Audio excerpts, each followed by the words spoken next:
la santidad. Lean conmigo, por favor. Segunda de Corintios, capítulo 7 y versículo 1.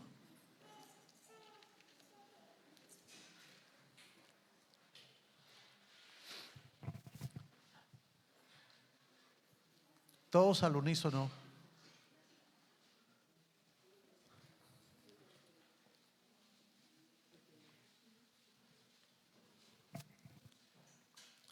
Dice la palabra del Señor: así que, amados, léanlo conmigo, léanlo conmigo. Así que, amados, puesto que tenemos tales promesas, limpiémonos de toda contaminación de carne y de espíritu, perfeccionando la santidad en el temor de Dios. Siéntense, por favor, mis amados. La santidad es un sello, una marca que todos los hijos de Dios debemos llevar grabadas con fuego en el ser entero, espíritu, alma y cuerpo. Así como sellan a las reses y a los caballos, así nosotros debemos de llevar la marca de la santidad. Fíjense, hermanos, que en el Evangelio de Juan, en el capítulo 8, no lo busquen, pero ahí ustedes conocen una historia bien estremecedora. Hay una escena un tanto patética, ¿verdad? Encontramos a un grupo de personas, fariseos, escribas, doctores de la ley, conocedores de la ley, religiosos de hueso colorado, defensores de la ley, defensores de la santidad y de la pulcritud de un pueblo. Traen a una mujer cabizbaja, pobrecita, avergonzada.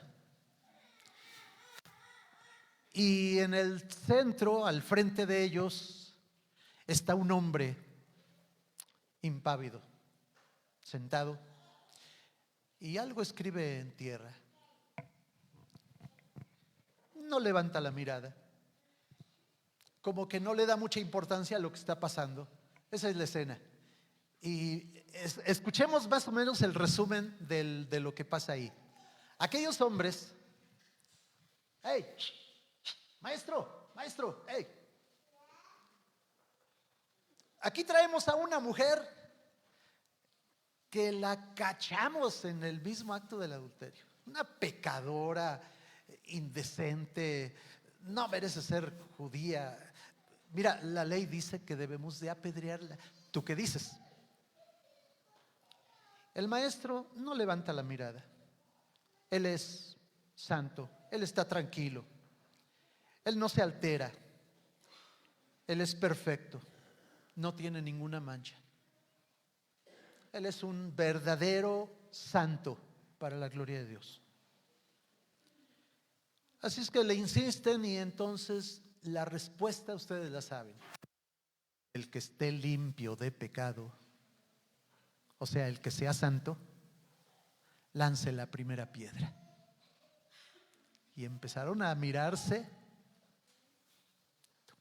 Pues tú mero, tú, hey, el del bigote, el de la barba, el del turbante, tú. ¿Quién va a lanzar la primera piedra? El reto está firme, el que sea santo. ¿Alguien se atrevió a lanzar la primera piedra?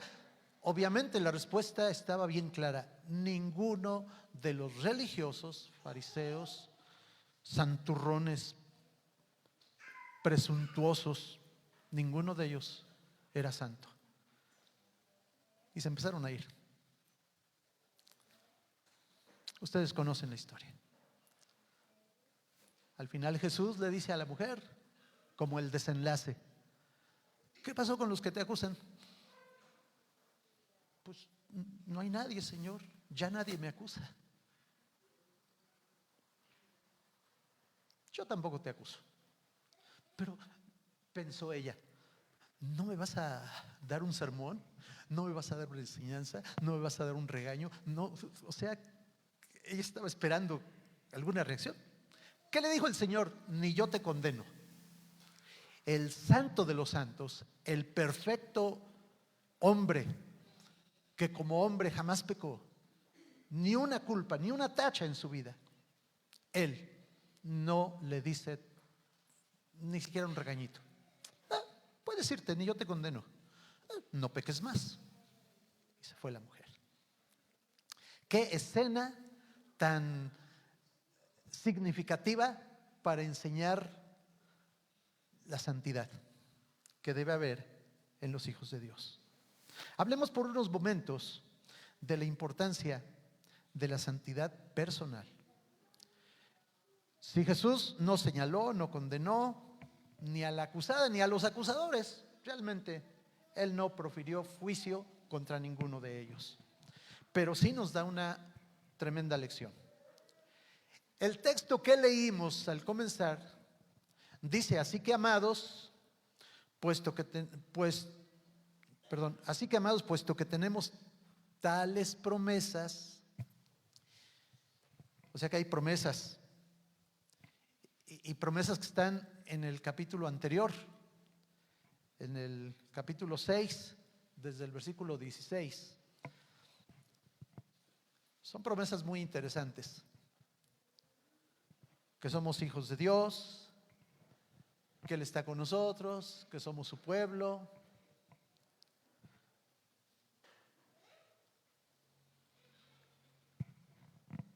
Que Él es nuestro Padre, nosotros somos sus hijos, dice el Señor Todopoderoso. Esas promesas ya las tenemos, ya nos las da el Señor. Y puesto que tenemos esas promesas, tenemos que resumir: somos muy especiales, somos muy elegidos, muy considerados aparte. Y por eso tenemos que limpiarnos continuamente de la contaminación de la carne y del espíritu y perfeccionar la santidad en el temor de Dios.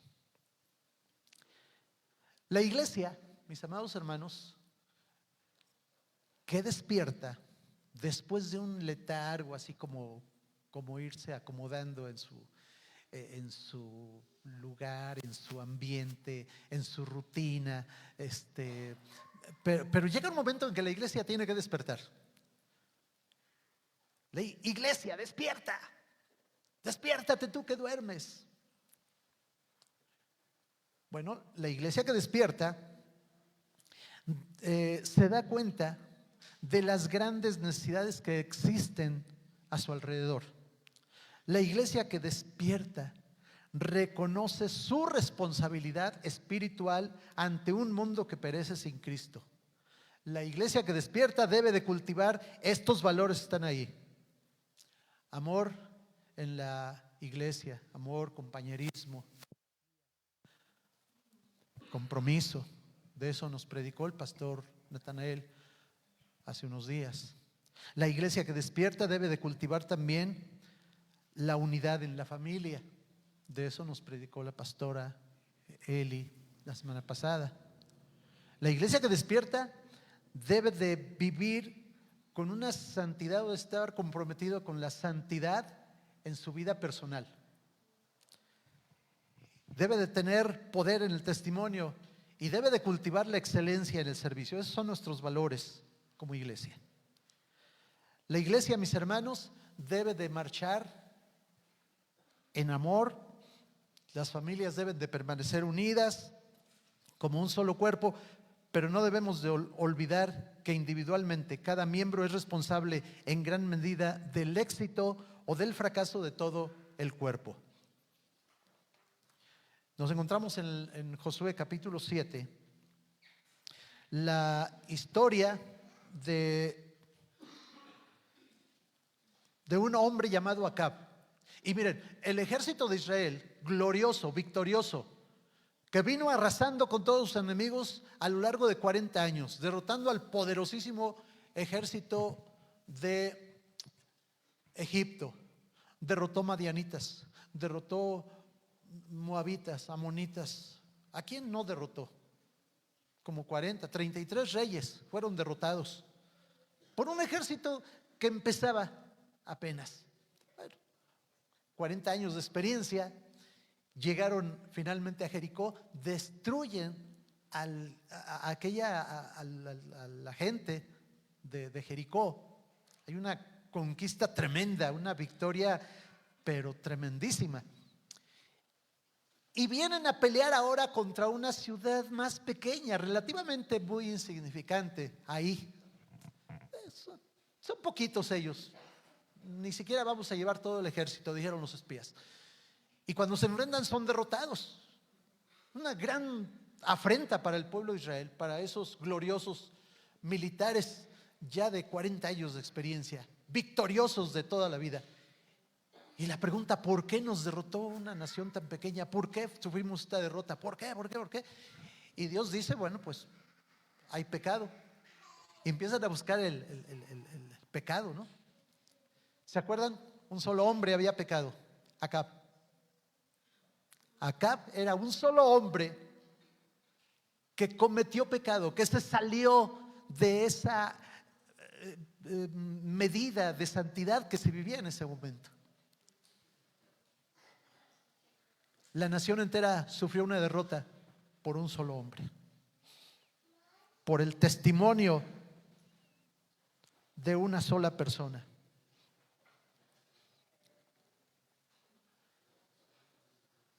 Un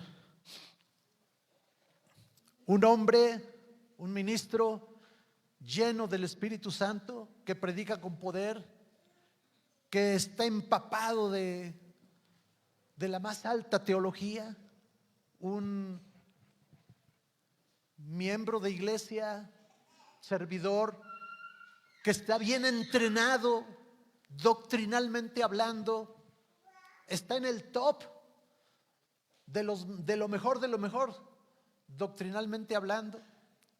Un cristiano que está comprometido en su iglesia, en el servicio, en cualquier área, y que le gustan las misiones, que participa en los viajes misioneros, en las jornadas misioneras, que le gusta el evangelismo, se sube a los autobuses, reparte folletos, predica por aquí, predica por otro lado, predica en los parques, siempre está diciendo, vamos a hacer esto, vamos a hacer aquello.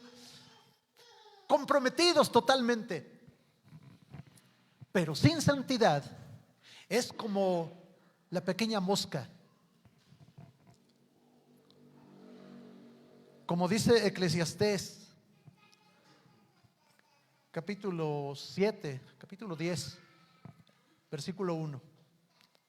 Las moscas muertas hacen heder y dar mal olor al perfume del perfumista. Así una pequeña locura al que es estimado como sabio y honorable. Una pequeña mancha puede echar a perder toda una gran obra. La palabra de Dios establece la importancia de ser santos cuando dice Hebreos capítulo 12 y versículo 14, ustedes lo saben, sin santidad nadie verá al Señor. Así de sencillo. Porque van a llegar delante de Dios muchos. Oh, yo en tu nombre hice campañas. Oh, yo en tu nombre sané enfermos. Oh, yo en tu nombre echaba fuera demonios. Sin santidad, sin una comunión con el Señor, nadie lo verá. Es una sentencia breve pero profunda, con un filo tremendo. Ahora, en los últimos años, mis amados hermanos, hemos visto precisamente una ola de personas, predicadores, que yo les quiero llamar personas, confundidas en sus prioridades, pues precisamente anteponen el poder a la santidad. Buscan primero el poder y se olvidan de la santidad. Lo podríamos decir también, buscan el priorizan el espectáculo de la gloria de Dios, de las manifestaciones del Espíritu Santo, y lo anteponen a la santidad. Se les olvida, porque la santidad es un tema ausente en gran parte de la eclesiología moderna. Por allá por los 80s, 70s, más o menos, comenzó una fiebre de maestros de igle crecimiento. Algunos venían de Colombia, de Guatemala, de Estados Unidos, y pues la iglesia se enajenó con el movimiento, con lo que Dios estaba haciendo allá en Corea. La iglesia más grande del mundo, no sé cuántos millones de miembros tiene actualmente, pero es una iglesia tremenda, grandísima, grandísima. Tiene miles de pastores. Y esa iglesia envía misioneros a todo el mundo. Es tremenda la iglesia. Creció con el pastor David Yonggi Cho. Cuando yo oí hablar por primera vez de esa iglesia, tenía 50,000 miembros, por allá por 1982. Así que imagínense cómo ha crecido.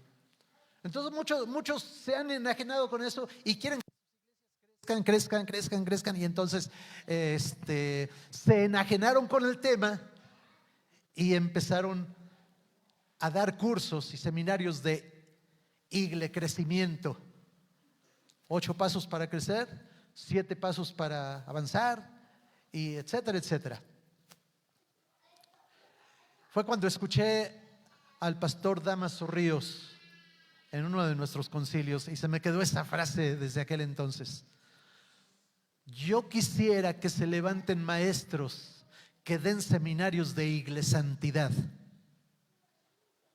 Y siempre lo he tenido aquí presente. Necesitamos conocer algo de santidad. ¿Qué es la santidad? ¿Qué es la santidad?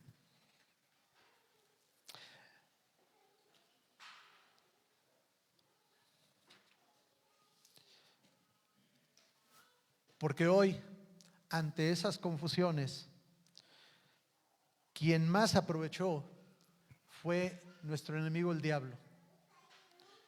Empezó a meter su semilla en las personas, en los grandes filósofos del mundo, para despertar una conciencia, una idea de relativismo moral.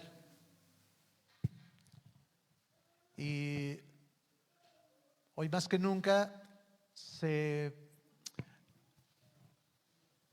está encontrando mucho eco aquella mentira cuádruple que Satanás, a través de la serpiente, le dijo a la mujer, a Eva. Porque Eva tenía en su corazón las palabras de Dios. Dios le había dicho: no toques no le dijo no toques, no le dijo, sino no comas de este árbol. No comas, nunca le dijo no toques, pero la mujer pensó así: no comas de este árbol, porque el día que de él comiereis, moriréis. Viene la serpiente y le dice: ¿con que Dios os ha dicho esto? No es cierto. Y ahí entra la mentira, fíjense. No moriréis, seréis como Dios, serán abiertos vuestros ojos, conoceréis el bien y el mal. Y esa mentira de cuádruple se le metió al corazón de la humanidad a través de la mujer hasta nuestros días. Entonces hoy hay una tremenda enseñanza acerca del relativismo moral. Haz lo que quieras mientras no dañes a terceros. ¿Lo han oído? Bueno, muchos no lo han oído, pero lo han vivido. Porque lo que se hace ahí en lo oscurito, donde nadie nos ve, no lastima a terceros aparentemente. No lastima a nadie, no ofende a nadie, pero no deja de ser pecado, no deja de ser maldad. Lo que vemos cuando nadie nos ve no ofende a nadie, no deja de ser pecado. Y esa filosofía se metió en el mundo, ese relativismo moral. Mis hermanos, no caigamos en esa trampa.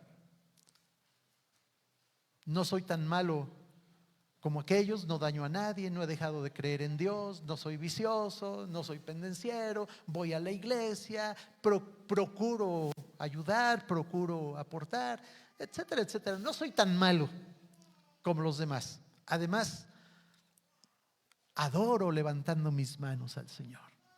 Pero si no eres santo, si no eres apartado del orgullo, de la hipocresía, de la maldad, si no estás acorde a la voluntad de Dios, ahí hay una ausencia total de santidad. Así hables en lenguas, así te postres en la adoración. No importa todo lo que hagas, si no hay una conformidad con el Espíritu de Dios, hay pecado. Así es que esta mañana la intención es decir: iglesia, despierta, recuerda tu vocación de la santidad personal. Por lo tanto, debemos entender todos, examinarnos y ver si hay ápice alguno de pecado, de maldad, de cosas que no hemos arreglado. Hoy es día de arreglarlas. Este es un llamado para que nos alineemos, porque si no, no le servimos a Dios.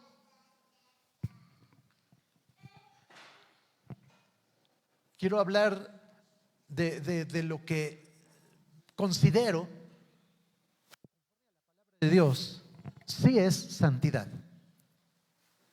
Cuando la Biblia habla de santidad se refiere a una separación del mundo. Se refiere a estar dedicados a Dios de manera total. Se habla de pureza moral y de un carácter firme que vive conforme a la voluntad de Dios. A eso se refiere el Kodesh hebreo, que significa reservado para Dios, distinto de lo común o profano.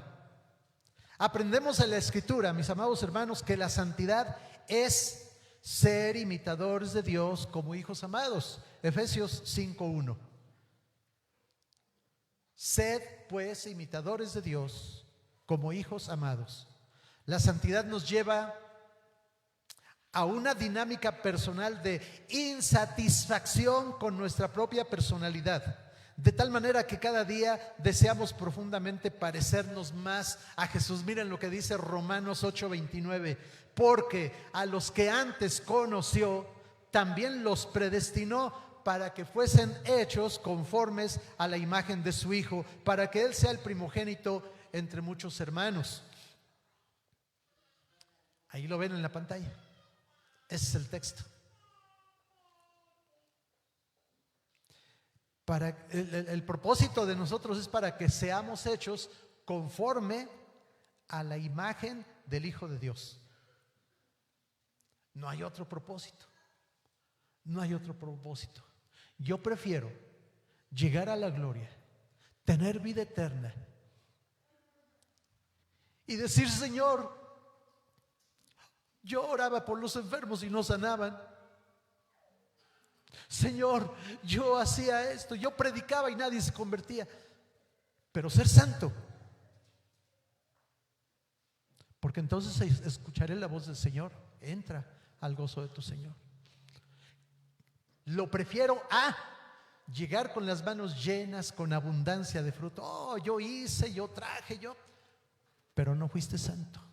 No te conozco. ¿Es posible eso? La Biblia lo dice. Porque el llamamiento principal, fíjese, dice Marcos 3:14, no lo busquen, pero que Jesús llamó a 12 de los que le seguían, llamó a 12 para que estuvieran con Él. No fueron llamados para ser grandes predicadores o grandes teólogos o para que fueran sanadores, hacedores de milagros. No los llamó para eso, los llamó para que estuvieran con Él. Y el propósito de estar con Jesús es para parecernos a Él. Entre más estamos con Jesús, más nos parecemos a Él. Somos más como Él, pensamos como Él, hablamos como Él, nos movemos como Él. Nuestro rostro cambia, nuestro mismo rostro va a cambiar a la imagen de Jesucristo. Como aquel hombre que vivió, nadie sabía dónde vivía, pero vivía en la montaña. Y cuando murió en la ciudad. Lo vieron y fueron a atenderlo, pues ya lo tuvieron que enterrar, pero él no tenía familia, entonces estuvo un tiempo ahí en la morgue. Y un día alguien miró hacia las rocosas, allá las montañas, allá donde están los rostros de Benjamin Franklin y George Washington, hay una montaña donde están grandotes esos rostros. Y resulta que ese hombre que murió vivía, cada vez que salía de su casa, miraba así la cara de Benjamin Franklin. Cuando él muere, descubren que toda su fisonomía se parecía a Benjamin Franklin. Los gestos, las líneas, los surcos de la cara se le hicieron parecidos al rostro que veía. Nosotros, entre más miremos a Jesús, más nos vamos a parecer a Él. Cuando el Espíritu Santo llega a nuestro corazón y nos convence de pecado, de justicia, de juicio, cambia nuestra forma de ver el mundo, cambia nuestra forma de pensar, de tal manera que no nos costará trabajo entender lo que es la santidad. Un profundo amor por Jesús y por su reino, y al mismo tiempo un rechazo a la maldad, al mundo y al pecado. Dice Romanos 7:22, porque según el hombre interior, véanlo como dice Romanos 7:22, porque según el hombre interior me deleito en la ley de Dios. Y también David en el Salmo 119 elegí 2 versículos. El 128 dice: por eso estimé rectos todos tus mandamientos sobre todas las cosas, y aborrecí todo camino de mentira. Y en el versículo 163 dice: la mentira aborrezco y abomino, tu ley amo. Eso es la santidad. Eso es la santidad. Si alguien hoy está acariciando el pecado, hay gustos que tenemos con los cuales nos place vivir, porque son bonitos, son agradables, porque causan, hay una hormona, ¿no? Creo que es la dopamina. Se despierta ahí y ya nos domina, y es una droga. Y estamos contentos cada vez que acariciamos esa manzana de Satanás. No se nos olvide que está podrida y tiene gusanos por dentro. Hay que aborrecer todo camino de mentira y todo pecado, todo conformismo con el mundo. Esa es la verdadera santidad. Al mismo tiempo que amo a Dios, aborrezco el pecado. Hay un hombre, un pastor anglicano del siglo XIX. Él escribió algo sobre la santidad. En realidad tiene un libro que se llama La santidad, su naturaleza, obstáculos, dificultades y raíces. Y él escribió algo, no voy a citarlo textualmente, pero parafraseando un poco, voy a leer lo que él escribió. La santidad es el esfuerzo de hacer la voluntad de Dios junto al terror de complacer al mundo y a las tentaciones de la carne. Es amar la ley del Señor mientras se aborrece el pecado. El hombre santo intentará conformar el curso de su vida a las enseñanzas de la palabra de Dios. Hará suyas las palabras de Juan. El que dice que permanece en él debe de andar como Él anduvo, primera de Juan 2:6. Y la afirmación de Pedro que dice: Cristo padeció por nosotros, dejándonos ejemplo para que sigáis sus pisadas, primera de Pedro 2:21. Felices los que han aprendido a hacer de Cristo su todo, tanto a efectos de su salvación como de su ejemplo. Se ahorraría mucho tiempo y se evitarían muchos pecados si las personas se preguntaran más a menudo a sí mismas: ¿qué habría dicho o qué habría hecho Cristo en mi lugar? Y continúa diciendo Riley: un hombre santo buscará la pureza de corazón, huirá de toda suciedad e impureza de corazón y tratará de evitar todo lo que pueda llevarlo a ella. Estoy seguro de que todos deberíamos estar dispuestos a admitir numerosas recaídas y frecuentes estados de frialdad transitoria entre los cristianos profesantes. Sé que una carretera puede llevar de un punto a otro y, sin embargo, tener muchas y sinuosas curvas y recodos peligrosos. Y puede que haya muchos verdaderamente santos que se desvíen por causa de otras tantas debilidades. Es posible, no lo niego. El que les predica está expuesto a eso, y todos estamos expuestos a ello, a cualquier debilidad. Pero, hermanos, el oro no deja de serlo por el hecho de que se halle en una aleación, ni tampoco la luz es menos porque sea pálida y débil. Y como dijo una poesía, esto ya no lo dice Riley, esto lo leí en otro lado, una poesía que dice: puede una gota de lodo sobre un diamante caer, y puede también de ese modo su fulgor oscurecer, pero aunque el diamante esté de lodo lleno, no perderá su valor ni un instante, y ha de ser siempre diamante por más que lo manche el fango. Si somos oro, estamos expuestos a una debilidad, a un pecado, a una caída. Estamos expuestos a miles de tentaciones. No lo dudo, porque el diablo nunca nos ha perdido de vista, porque el mundo nos trae de encargo. Ese es su propósito. Y el diablo y el mundo aprovechan nuestra carne, la debilidad que llevamos cargando por años y años. Llevo más de 40 años o 40 años como cristiano, como hijo de Dios, creciendo, pero no me he podido despojar totalmente del muerto que de alguna manera está ahí apestando sobre mí. La carne, y la carne es débil y nos hace caer en cualquier pecado. Cuidemos nuestra vida y recordemos siempre que la santidad es conformarnos a Cristo, que vamos caminando, que entramos en un proceso de santificación el día que recibimos a Jesucristo.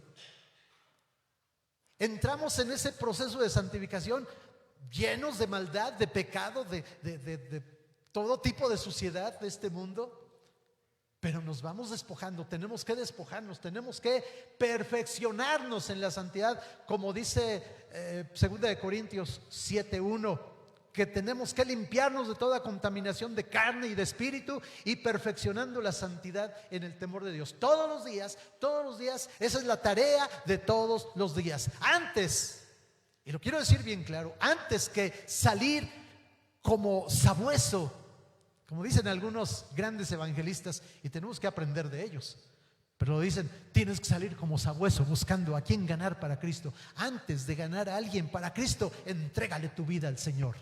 Eso es santidad. Aleluya, gloria a Dios. Mis hermanos, cuando llegamos a los pies de Cristo, se encendió en nuestro interior ese fuego santo y poderoso. Estábamos tan llenos de maldad y de pecados que, así como la mujer liberada de 7 demonios, reconocimos desde el principio que sin Cristo no valemos nada y nos humillamos en adoración a sus pies. Ella derramó perfume del más caro a los pies del Señor. ¿qué le entregamos nosotros? Pero escuchen lo que Jesús dijo: al que se le perdonó poco, poco ama, y al que mucho se le perdonó, mucho ama. Cuando veo mi pasado,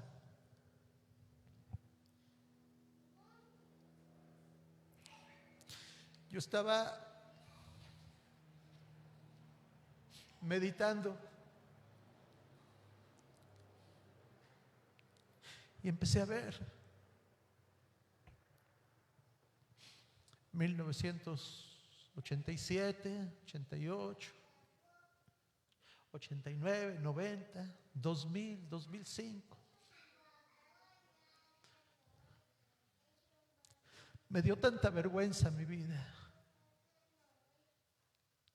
Empecé a llorar. Y lloré amargamente. Y le dije: Señor, no puedo. Todo eso me pesa. Sé que me has librado, sé que me has perdonado. Pero ahí está la historia escrita. Ahí está la historia escrita. Sé que el Señor ha borrado toda mi maldad, pero de la historia nadie me ha librado. Tenemos que entrar en un proceso de santidad, porque el Señor así nos quiere usar. Quiere una iglesia vigorosa, una iglesia fuerte, una iglesia que conquiste al mundo para Cristo, una iglesia que dé bendición a todo Puebla y aún más allá. Pero quiere usar personas que quieren parecerse a Jesús, que todos los días están luchando en oración por la integridad espiritual, que todos los días están reconociendo pecado y confesando y buscando la victoria en Cristo. Sin duda, todos estamos enfrentando luchas, mis amados. Todos, desde los niños. No pensemos que los niños, por ser bebés, son los angelitos que si se mueren se van al cielo.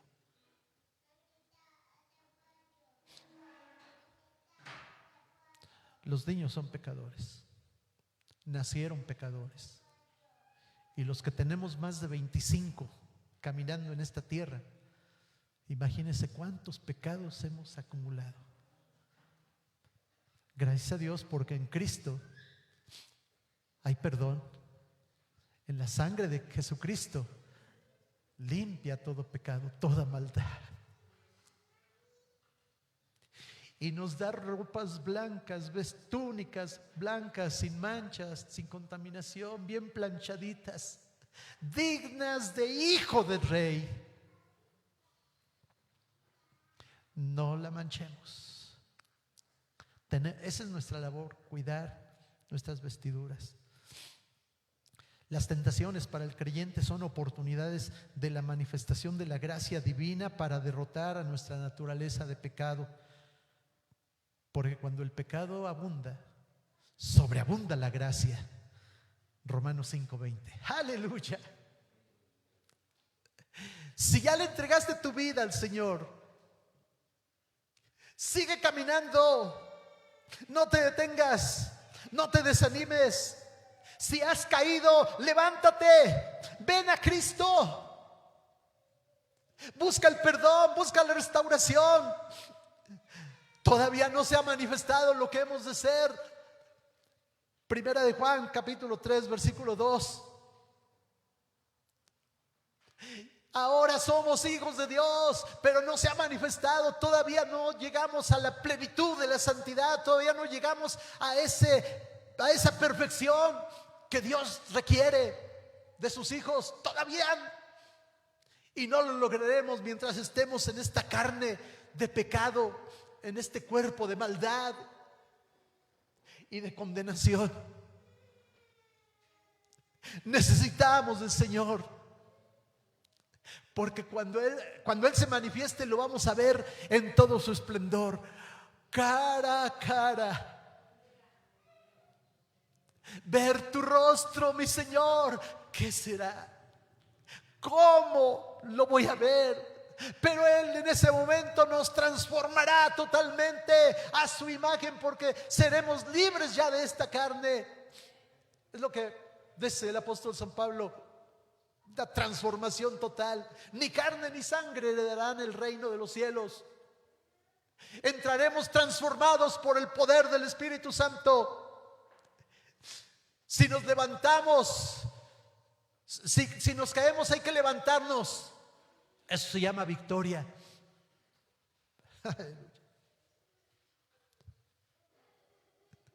Si bajamos el ritmo, si nos conformamos, oigamos la voz del Señor. Despierta, iglesia, despiértate tú que duermes, y te alumbrará Cristo. Si sentimos que ya no hay fuego en nuestro corazón, que ya todo es apatía, que ya no tengo ganas a veces de nada, clamemos por gracia, clamemos por fortaleza. El Espíritu Santo está ahí para ayudarnos. Muchos hoy en día se levantan o después de un culto buscan donde hay endemoniados para ir y orar y liberarlos. Otros en su servicio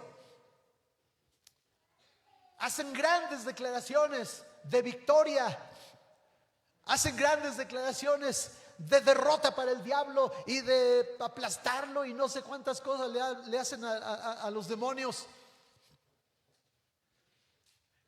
El mensaje de hoy es: vence tu carne. Vence tu carne. Cuando veamos a Cristo cara a cara,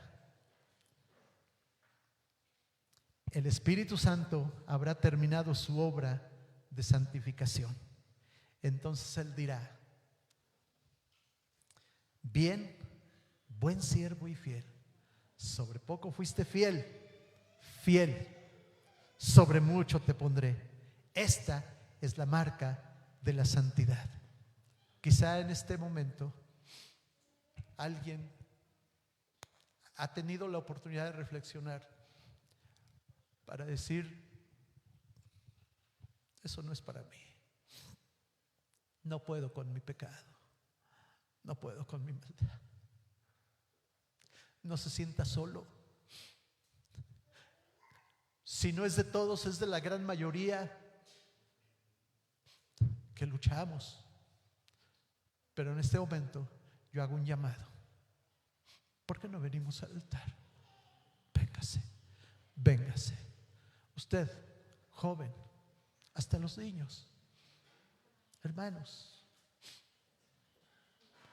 venga, venga, venga, venga, venga, venga.